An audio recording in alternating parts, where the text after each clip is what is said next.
Hey there, fictional friends, and welcome to another episode of Fully Booked. I'm Megan. And I'm Shireen. And guess what month it is? October! Oh my god. It's spooky. Otherwise known as the best month of the year. This is Halloween. Are we going to get copyrighted for that? Strike it. Strike it from the record. It's the most wonderful time of the year plays on repeat in my head during this entire month. Not in December. It does it right now. It's the best holiday of the year. You're not forced to go to an unpleasant meal with family. Yeah, that's it. You don't have to eat with people that you don't really get along with. Yeah, nobody's talking politics at Halloween. No.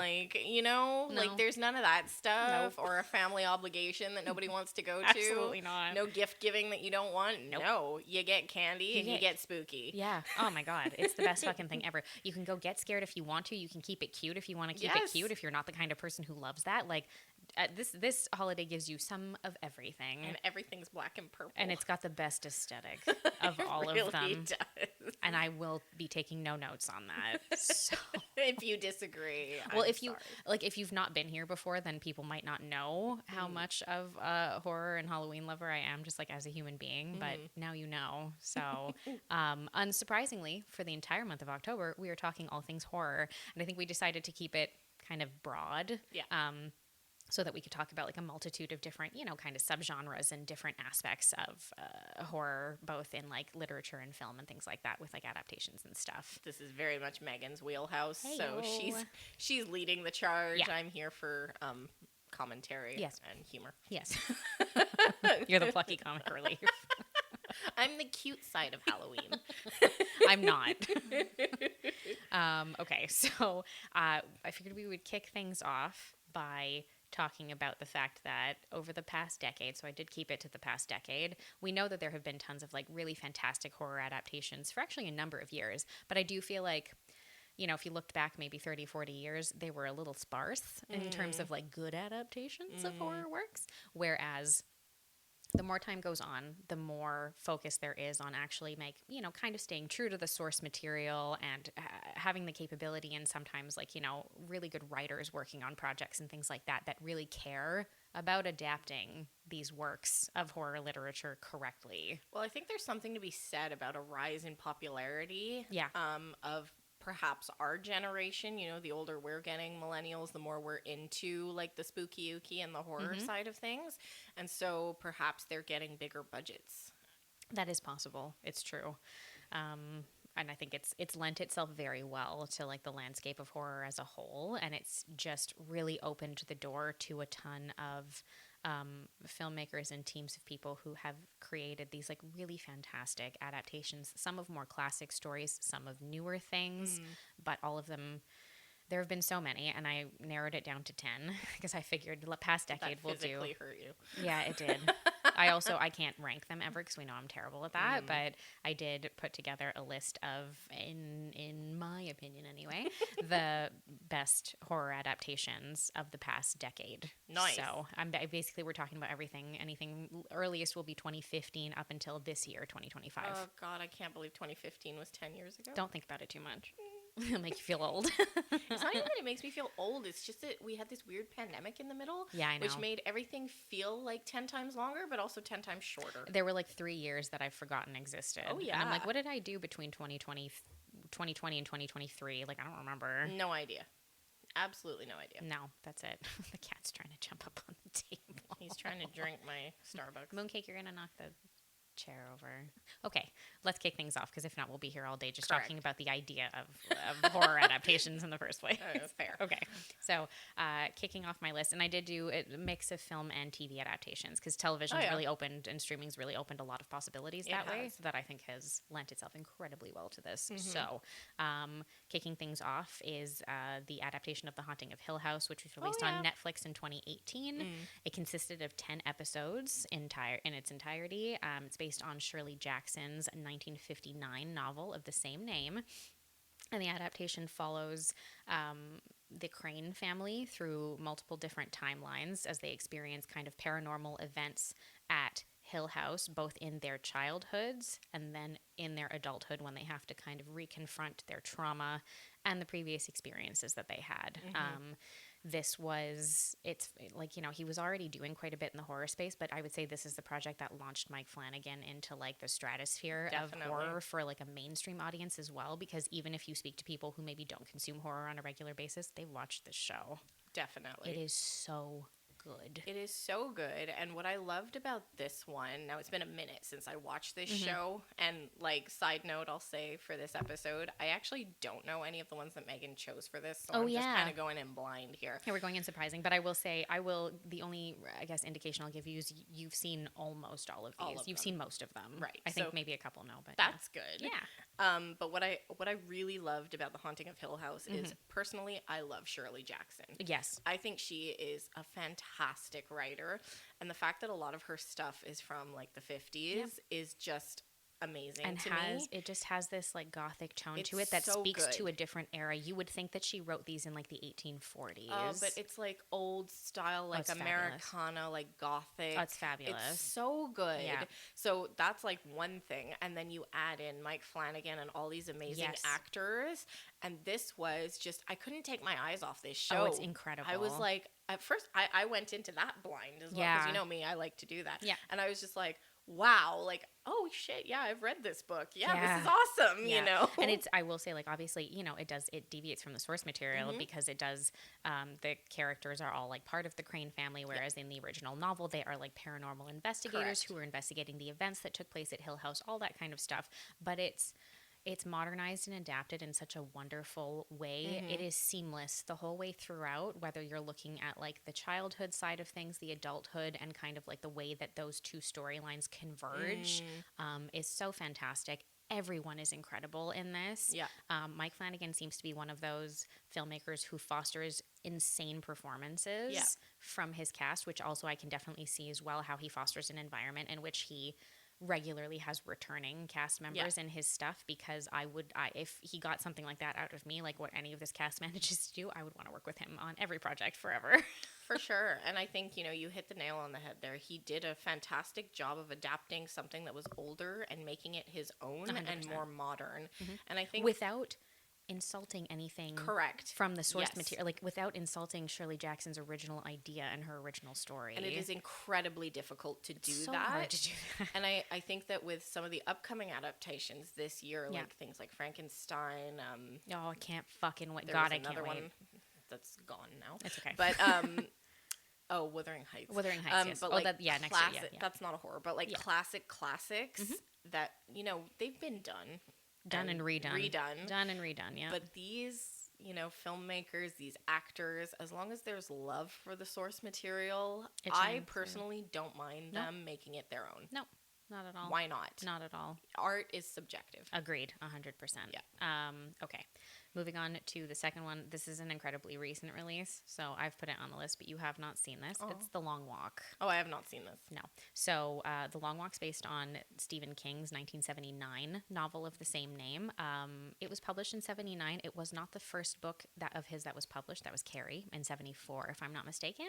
Oh, however, this was the first novel that Stephen King ever wrote when he was a senior at the University of Maine. Really? In the late 1960s, he wrote The Long Walk, and it is one of his best stories. Isn't that funny? It is so fucking good. I cannot I don't think I can sing the praises of this adaptation enough. It broke my heart in like the best possible way. It is so wonderfully made and so emotionally like sort of evocative, but it is incredible. So its brief storyline is that its synopsis is that it's set in like a dystopian reality or world, essentially, in which young men across America participate in a contest every single year called The Long Walk, where they start at one end of a state and they just keep walking.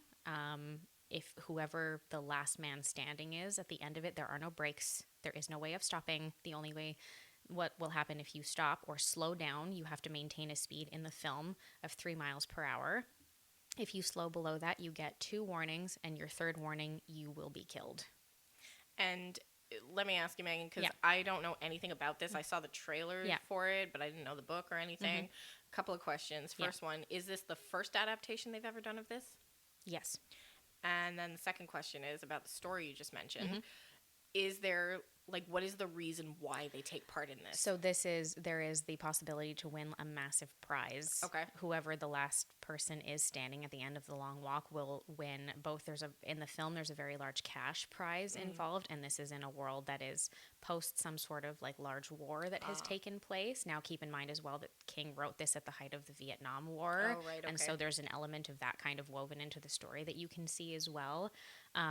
However, there's that combined with also you get one wish essentially where you can wish for one specific thing that you would like, and it can be anything. You can ask for anything if you make it through. And anyway, just watching all of this, the entire thing with this adaptation, really, it's the cast in particular and the characters, but also I believe that.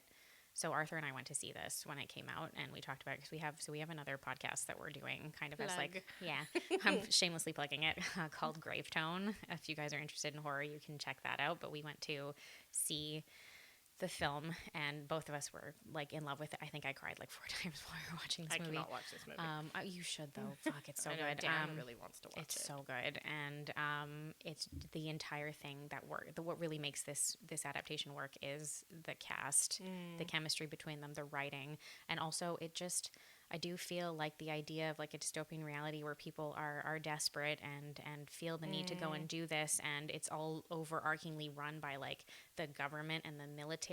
Mark Hamill plays like the general. Oh wow, Mark Hamill. He's so good. I bet. And he's so representative of like the machine of all of this, and how like kind of almost over the top and absurd he is in his performance. And it just evokes very particular feelings when we are living in a very particular world right now. I maybe feel like a little, if this had come out at a different time, maybe it wouldn't have had the impact that it did on me, but this just feels like it hit the nail on the head in all aspects. They were possibly also using the current I don't know. Part of the tone. I don't know. And maybe it just feels like this year in particular, like which they would have already wrapped filming at that point. But anyway, this film's been passed around. Like there have been ideas of adapting it since like the 80s, and there were tons of different filmmakers attached to it at different times. But I feel like this was meant to happen. It came together at the right time with the right crew and the right cast of people. This sounds like one of those books/movies that if you don't have the right cast, the right chemistry between actors, you just wouldn't pull it off. It would fall to pieces. Because there's no supernatural element. No. There's no anything else propping it up. The horror is the reality that these boys are living in. Yeah. And it's all boys, eh? Yes, it is. Yeah. Anyway, it's incredible. And if you have not watched it, I highly recommend checking it out. Seriously, it's really well worth it. Okay. Flipping into a really fun one that I couldn't help but put on this because it's just like fucking fun from start to finish is the Fear Street trilogy that dropped on Netflix in 2021, summer of 2021. This is a series that was split into 3 different parts. They all dropped in, I believe it was July of 2021, a week apart, each of them, all taking place during different time periods. However, all of the stories are woven together. Now, I will caveat that this isn't a strict adaptation. However, it is set in the universe that R.L. Stine created when he wrote his Fear Street books. And it takes place in a fictional town called Shadyside, follows the characters basically who realize, as they realize over time, that the very bad luck and sort of shade and like terror that their town lives with, like the town experiences constantly and has for generations, may have like more nefarious origins than they originally anticipated, and them kind of unraveling that mystery through different timelines, both past and then like current, essentially, and like how that entire overarching story comes back to the like modern setting that they live in. So part 1's 1994, part 2 goes back to 1978, and part 3 is a combination of 1666, which is like a full period piece to explain the origins of everything, and then comes back into the 90s to finish everything off and kind of like close up that particular arc. They're fantastic. They're movies. So fun. They're so fun. Like, I constantly am now looking for the excitement that I had when I watched these movies, Yeah. like as horror movies or slasher movies or Yeah. whatever you want to classify Yeah, them they're as. all kind of different in their way, really. They are. Like, they're so good, and they are scary in their own right. You know, there's a bit of gore, there's a bit of this, there's a bit of that. You Yep. know, anything that you'd look for in a horror movie. Mm-hmm. You know, you're not going to get full on, like, afraid out of your mind, because I wouldn't watch that. No. But they were just so fun. Oh, God, and I they're think so the fun. fact that they came out in the summer, Oh, God, I don't know why, it made them even more fun for me. Well, one of them's literally a summer camp slasher. It's so of course good. It's so good. It's incredibly well suited to that. We want fun horror during the summer. Yes. There's something about it that really strikes a chord, I think. Yeah, I definitely found, you know, a love for, like, that type of horror. Yeah, with you these did. movies. Yeah, you loved these. Oh, I really did, because they were so good. You had a blast. This was like within a time period in which like I was starting to like shoehorn some horror into your watching, because I was like, oh, there's so much good stuff, Shireen. I feel like you'd really like this stuff. And I'm like, no. And you had started some things and you'd really liked them, and I feel like this was just like at the peak of you getting interested in that, and this really kind of sent you over the edge into like, I think I like some horror stuff. Yeah, big time. And now I'll be like, yeah, I'll watch that. 100%. Okay, next one that I've got is a theatrical adaptation from 2019, to Dr. Sleep, which we've talked about. Yeah. We did a whole episode about Dr. Sleep as well, and talked about it as an adaptation. It is based on Stephen King's 2013 novel, actually, and the novel serves as a direct sequel to 1977's The Shining, which, of course, famously has had a couple of adaptations, actually. Famously, the most famous would be Stanley Kubrick's, which I believe came out in 1980.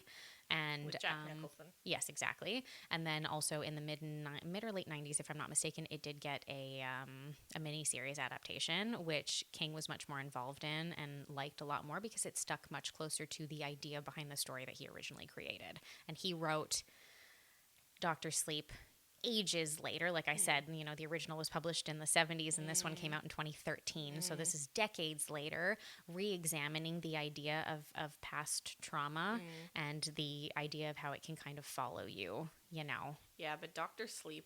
but Dr. Sleep is almost like a dark fantasy. It is. It's a very different story. Different. And I think that's why I enjoyed it so much, so because good, I've seen The Shining. Yeah. I haven't seen the series adaptation. I've seen the film, Kubrick right? one. I feel like most people have. Yeah, and it was like kind of like a horror movie. Yes, it was good in its own right. But I'm not somebody who's kind of like, oh my God, it's so good. Whereas Dr. Sleep, I really enjoyed. Yes, yeah. So Stephen King himself did not like Kubrick's adaptation of his work, as I believe that he was quoted as basically saying that he could appreciate it as a film, but it was like looking at a beautiful Cadillac with no engine. Yeah. There was no heart to it. It took away from the story, and it does. So I've read The Shining, and it's an incredible book. It was the first Stephen King book that I ever picked up. It's not very long. It's actually quite easy to get through, but it is a very effective examination of addiction and the fear that someone may have around the pain that they will cause their loved ones over it. It's very good. Very evocative. By the sounds. Very much, yes. Yeah. And it was something that King wrote when he was struggling greatly as somebody with substance abuse problems, and that's very apparent when you're reading the novel as well. And, you know, anybody who themselves have struggled or who have had loved ones, they can really relate to it, whereas they kind of turned it into a bit of a caricature in the Kubrick. Agreed. You know, but in Dr. Sleep, you really feel that, like, and you feel raw, with Danny later as an adult, like re-examining the hurt that he has, you know. Yeah, so it's such a good adaptation. Again, a Mike Flanagan adaptation. I've got a few of those on this list. Shock. He's an incredible filmmaker. I can't sing his praises enough. So, evoking, that's it. Anyway, it's an incredible adaptation. It's almost an epic in its own way. The novel's very long. It's very long. Movie. It's a long movie. It's a long fucking book as well. So bringing together kind of the universes, they also manage very well to combine both the idea of the original Kubrick work along with the novel and blend those. Like, that was really the thing, is that Mike Flanagan wrote a treatment for the script and showed it to Stephen King before he would agree to let him make the film, because he was like, if you're just going to turn this into like The Shining Part 2, I don't want to fucking see it. I don't want to see it. Well, Steve, by the way, fun fact, Stephen King, I did not know this until The Long Walk came out. I was watching an interview with Mark Hamill, and apparently, so Mark Hamill was also in another more recent adaptation of a Stephen King short story, Life of Chuck. He also plays a character in that. He had come out of retirement to do it like more recently, and he was cast in that, played the role, and then I believe it premiered at TIFF last year. Yeah. When he was there, he met Stephen King, and he was really excited. And apparently, he had just recently been cast in The Long Walk at that time, and apparently Stephen King took one look at him and went, Major, because he plays the Major in Long Walk, and Mark Hamill's like, how the hell does he know that I'm playing that role? Like, we haven't even started filming yet. Yeah. And afterward, he spoke to one of the filmmakers, I believe, who let him know, oh, no, after there were so many terrible King adaptations and he had no control over things from like basically like the 70s, 80s, even into the 90s. Wow. He now has caveats in his contracts. He has full control over casting decisions, over filmmakers who are involved with the projects, everything. But like, it makes sense, right? So like, let's think about this for a second. We are lucky that we still have Stephen King among us. Yeah, we do. You know what I mean? Like, yes, he has written like books that have changed this genre 100%. Upside down, sideways, and even other genres, let's be honest. We are damn lucky that he is still here. We're so lucky. And able to have input on his work. Yes. Because I understand that authors are not filmmakers. I get it. Two completely different. Very different, can be very difficult to kind of traverse that line. Yeah. I get that. Yeah. But he has shown time and time again, to your point, over the 70s, 80s, 90s, that his ideas for his works visually are way better than just letting someone else run with it. And they appeal to people. People. So, like, why not have fucking him, for real. like, running the show, basically, to a certain extent? I agree. You know? I agree. Anyway, So, Dr. Sleep's like another great one. Okay, next one is a TV adaptation that is still ongoing, started in 2022. It is the very modern now adaptation of Interview with the Vampire. Oh, yes. This show is so good. Yeah. It has had 2 seasons when, at the time of recording. It has a 3rd season, I believe, on the way next year. They've already released some behind-the-scenes stuff, and I'm so fucking excited because we're getting into Lestat's storyline as a rock star. Oh my God. I'm so fucking pumped for it. Queen of the Damned. Oh, it's going to be so good. He looks sassy. He looks incredible. Well, that's who he should be. My God.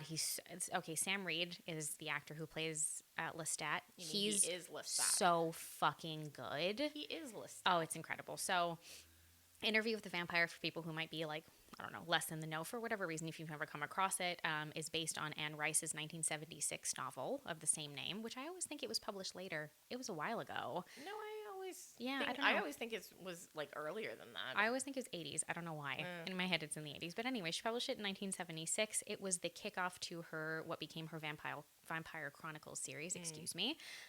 As of right now, there have been 13 books in the series. Anne Rice sadly passed away before the show was actually able to premiere. But my understanding is that she did see a lot of the behind-the-scenes stuff. And she was very happy with the direction it was going in. Her son, Christopher, is also quite heavily involved in the series as well, which is wonderful. That's great. Yeah. And glad to see that the showrunners are still, like, having that involvement. Because I know that, like, for example, Tolkien's work, like, his family has now taken it back because they've said, like, we're done. Oh, they want nothing to do with the Peter Jackson side of things anymore. Yeah. So. And I get it to a certain extent. It was Hobbit stuff that threw them. I believe they were quite happy with the original trilogy. Yeah, that was Lord great. Of the Rings. I think they had no issues with that. Way too long. Yeah. Anyway, sorry, I digress. No, it's okay. It's okay. This one is another example, I would say, of an adaptation that has modernized things. Yes. And changed aspects of the story, but in no way at all has it harmed things or made it bad. If anything, it's made it better. It is incredible to watch. The overarching story is that it follows a journalist named Daniel Malloy who is interviewing a vampire, essentially, called, Louis de Pointe-du-Lac. From the Point of the Lake. Yeah.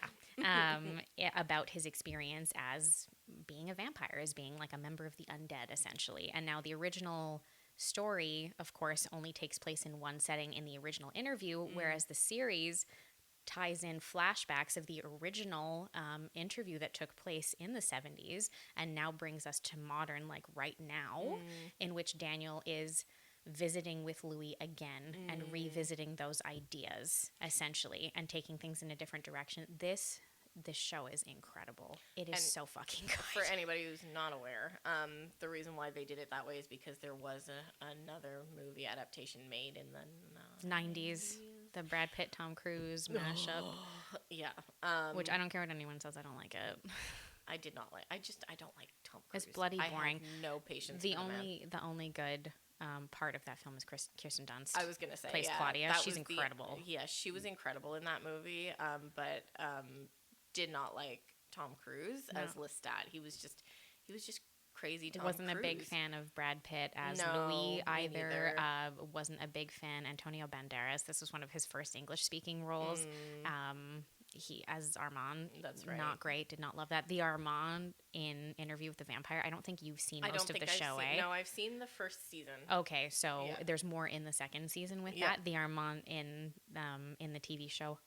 So good. Oh, but the show is so good. It's like incredible. I haven't watched the second season for like lack of not having HBO. No, you've just not gotten around to it. Oh no, it's an AMC show actually. Oh, is it an AMC yeah, show? yeah, it's an AMC show. It's just I don't have it on streaming and I get really lazy. Yeah.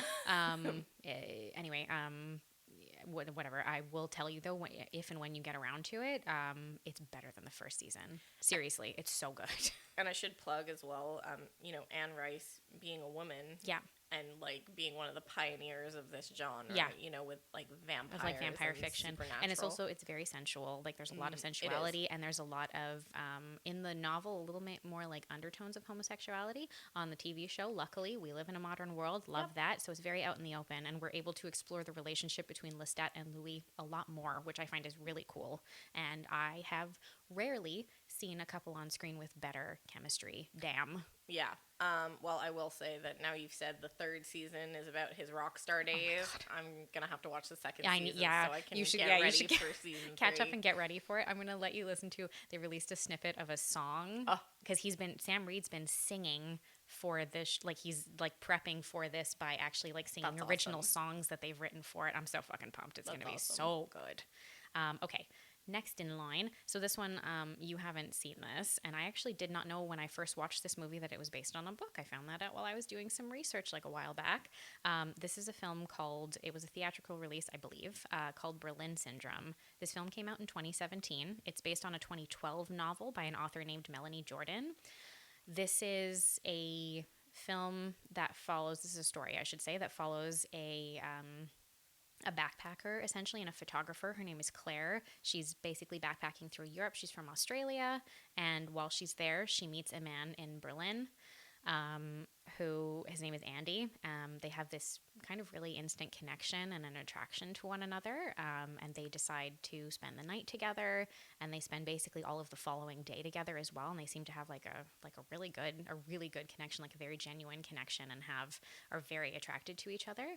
Until basically 1 or 2 days go by, and Claire begins to realize that she cannot leave his apartment. What do you mean she can't? Like, he won't let her? She's locked in, and she cannot get out. And, like, how does it take her 2 days to realize this? Because, of course, at first they're, like, having breakfast together. They literally, the next day, it's so upsetting when you realize it after she gets trapped there. Because the day after, like, they go out together into Berlin, into the city, and then they go back to his place again. Oh, so she could have escaped. But she didn't know that she was trapped. And so it's very much like a psychological horror. Oh, I don't like that. And like a captive kind of thing. And so she like has to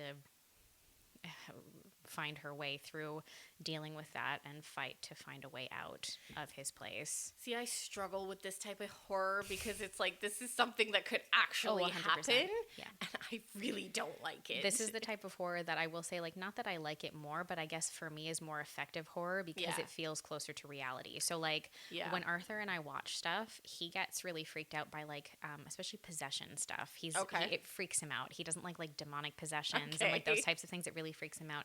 The monsters and all that stuff, they scare me less. The real killers, the psychological horror, that gets to me more because I feel like it is closer to real life. Well, I mean, because it raises the fact that these stories do happen. Yes. And you read about them. Yes. But all you read about is like the end result of it. How did did she die or did she get out? Did she die? Yeah. Did she get out? Yeah. You know? Yep. But when you watch it on screen and you're watching it unfold, and it can be said about like anything like this. 100%, yeah. It's kind of like, oh, like yep.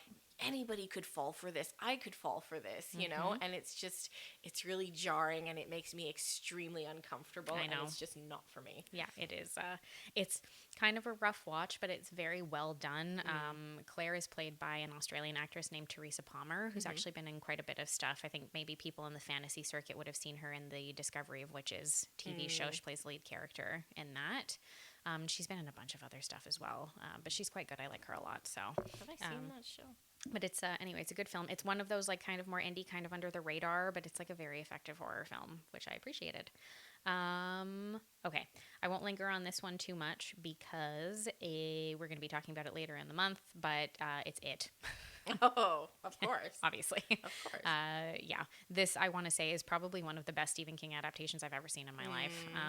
The newer ones. Yes, yeah, exactly. There's a 1990 miniseries, obviously, as well, that had come out. Anyway, we're going to talk about more of that stuff a little bit later in the month because we will be talking about It Chapter 1 and Chapter 2 and some of the themes and like a bunch of different stuff. So I'll save that for later, but I will say that Stephen King published a novel in 1986. It's been adapted, that's it, a couple of times now. It's divided essentially into two separate timelines that follows a self-proclaimed losers club, both in childhood and in adulthood, as they, in a fictional town in Maine named Derry, in which they basically confront a malevolent entity within the town, and there's a lot to do with like, is the entity real or is it really just the town that's like this? And they basically confront an entity that is responsible for missing a series of disappearances of children that reoccurs every 27 years. And that is what I will say about it. It is an incredible adaptation. Well, we're going to get into it exactly. at the end of the month. So we're going to talk about it a little later on. That's fine. Okay. Next one on my list is the 2020 adaptation of The Invisible Man. Oh, yes, with, what's her face? Elizabeth Moss, yes. That's right, yes. So this is based on, it's a very, very modernized adaptation, but it's an interpretation of H.G. Wells' 1897 story of the same name. Follows a woman named Cecilia who believes basically that her abusive ex-boyfriend is stalking her after he's developed technology that can essentially make him invisible. And it is all that she is dealing with. And so there's a huge aspect of like multiple people, including people close to her, who think that essentially she's insane and that he has like pushed her over the edge to the point where she's had a breakdown and is now seeing things that are not there. And it is her fight to prove that she is indeed correct, that this man has been able to do this and that he is using this to torment her.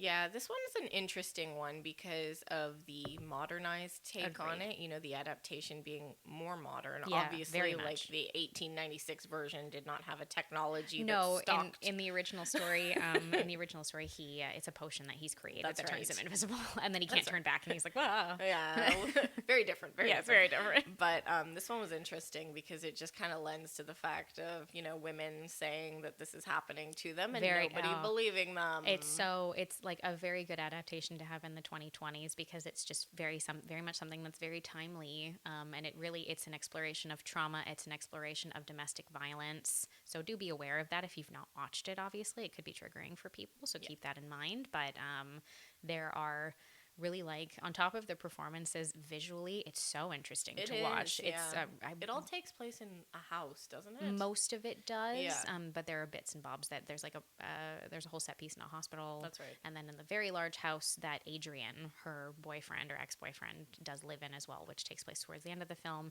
It is also one of those, like, I will say, like, not giving anything away, but you do have some of those, like, good for her moments in this movie. Yes. Yeah. I recall we watched this when it came out. Did you and I watch this? I don't think I watched it with you. Maybe I did. I don't remember. We did, or I know I watched it. You've seen it, though. I've Yeah. seen it. Because I think we've I've talked watched about it before. So, but yeah, no, it's just like, it's a really cool, very modern kind of interpretation of a much older story that's still very effective. But like I said earlier in the episode, like, I'm here for these modern adaptations. I know. Don't just rehash the old story. Give me something new. Exactly. Yeah. Okay, next one. We're 2 away from the end, guys. So the next one is also a Netflix adaptation. Listen, guys, sometimes it just they've works. kind of coined the market on a lot of They're these, doing, haven't yeah, they? they're doing pretty well. Well, okay, this is the thing though, is that it's because they had that whole slew with Mike Flanagan that really like That's helped them right. out. Yeah. So this one is the last of his that he did, which is the Fall of the House of Usher from 2023. I was wondering if you had this on the list. Yeah, I do. Of course you do. Of course I do. It's so Poe. yeah, so it is basically like a limited or a mini series, I should say, and this one is based on not one but multiple works of Edgar Allan Poe stories. Again, very modernized for a newer audience, and it documents essentially the downfall of the Usher family as each of the members of the family are killed in different, very gruesome ways, and are confronted by like their own like sort of vile tendencies, and all of it is very much aimed at the patriarch of the family, Roderick Usher, and who essentially has done some terrible things in the past and is now having everything taken away from him. So yeah, it's fucking cool. God, it's cool. So good. It's so cool to watch. Other than saying it's so good, like I don't even know what else to say. Like it's just, first of all, like Poe's work is all so deep when you start reading it. Like it's a lot of short stories that he has, but you have to remember that a lot of what he wrote was during a time of like industrialization, urbanization of the United States, and so a lot of his work is about like how we've moved from being very personal to being very impersonal with each other. Yeah. And so if you think of it from that perspective, when you watch this show and you're seeing what happens to each one of them, and it is kind of a callback. We're hitting mics. Is this on? Oh my god! Like a callback to all the other stories that he has to make kind of like one amalgamation of a broader story going on. Yep. It makes sense the way that Flanagan did it. 100%. Because it's so like personal and deep for each character. For each individual. Yeah. Yeah. And everything is so like aimed specifically at each of those characters. Exactly. Oh, it's so fucking good. It's so good. I might have to rewatch that. Yeah. Actually. You know what? I only watched it in 2023 when it came out. Yeah. We should do like a rewatch of it. I know. I'm like thinking like I want to rewatch The Fear Streets. I want to rewatch Yeah. I'm going to rewatch Hill House. I want to rewatch this. Like fucking let's just do that this weekend. Let's just do that this weekend. Okay. And then last one that I do have, I have like a couple of honorable mentions just for funsies, but last one, like main one that I put on the list, is the 2020 adaptation of Dracula on the BBC, bro. I watched that. Yeah, you did. I'm like asking you, did I watch that? Yes. So this is obviously, again, a modern take on the 1897 novel by Bram Stoker. Of course, obviously everyone, I don't think I have to explain Dracula.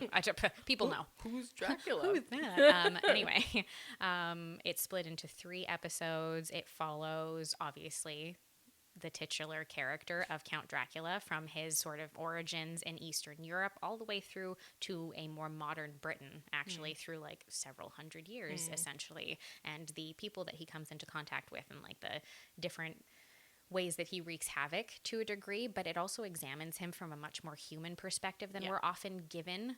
And I will say that, like, particularly in this adaptation, it's very driven by Dracula himself and his character. He's played by an actor named Claes Bang. He does a great job. Oh my god, he's incredible. Like, has he been in anything since? So he's been, I watched a show on Apple TV called Bad Sisters. Oh, I've heard of this one. Yeah, it's supposed to be really good. It's very funny. And he's in the first season of that. He's a deplorable character, also plays that incredibly well. I believe he's a Danish actor, if I'm not mistaken. Oh, is he? Yeah. But he's one of the best Draculas I've ever seen, and I have seen agree. a lot of versions of Dracula. So many adaptations. I've seen like 7 or 8 different like films and like other TV shows that they've done and stuff like that over the years, where they've like, you know, even taken like modern types of things and still set it as a period piece. I've seen more modern things in general. He might be one of my favorite Draculas I've ever seen. Top 3, easily for top sure. 3. And I remember watching this and actually feeling genuinely scared. His character. Oh my god, he's terrifying. He's terrifying. And like we've seen this adaptation so a many million times. bajillion times. They even made a fucking movie about one chapter of Dracula. It's not good. I'm sure it isn't. It's but my not. point is this character has been rehashed a bazillion times, but the fact that this actor was able to take it and make him scary again. Yeah. Because there's been caricatures of Dracula. 100%. Been He's so been animated. He has been in like plays. He's been an extra character because we were exploring another character. Yeah. Like, there's been so many adaptations. He's the ultimate villain in a very famous video game series, Castlevania. He's That's your big bad. Well, they made an anime out of that. Also very good. It is also very good. I'm watching the Nocturne one now that's come out. It's also quite good. It's French Revolution set, which is cool. So this is my point, but he was actually able to take this character and make him scary again in his own right. Like, because this was like an adaptation of just Dracula. Like, it was just plain, straight up, like, we are not modernizing. We're not. They did, technically. Well, they did a little bit. In the third episode, you come to modern day with him. But it's true. I see what I know what you're saying, though, because a lot of it does still take place in the way back times, like with like the more of like the origins and the original portions of the story, right? So, but yeah, it's so good. It was a great adaptation. I remember singing its praises like a ton when it came out, and I just bring it up a lot because I don't want people to forget that it exists. It's really good. Hey, have you watched Dracula? People would be like, "Fucking what?" We are talking about cats, Megan. Yeah, but Dracula. Dr. Acula. Oh, God. Yeah, so that's like the whole list in general. A couple of other just random honorable mentions that I wanted to throw on. One is Netflix's 2017 adaptation of Gerald's Game. Oh, I haven't watched that one. It would freak you out. Yeah. Which is also just like, it's just one of those that's really impressive because it was basically for years people were like, there's no fucking way of filming this because most of it takes place in one room with one character as she tries to deal with what has happened. Apparently it's quite gory. It is horrible. Quite. There's a degloving of a hand scene that people should just be aware of. Thank you. So because it follows that's at a woman who goes to a secluded cabin with her husband Gerald, and they're engaging in like some light bondage play basically, and having like a sex game to sort of revamp their marriage. There is like an argument that occurs in the middle of them kind of starting things off when she becomes uncomfortable. Gerald has a heart attack and dies, and she is handcuffed to the bed. And there is no one around for miles. She cannot reach anything. She cannot do anything. And so she needs to find a way to get herself out. And it explores very much her descent into a mania of sorts as she tries to deal with escaping. No, thank you. No fucking thank you. It's a really good one, though. It's very cool. It's very interesting to watch. So that's a good one. And then I didn't want to put this one on the list because it's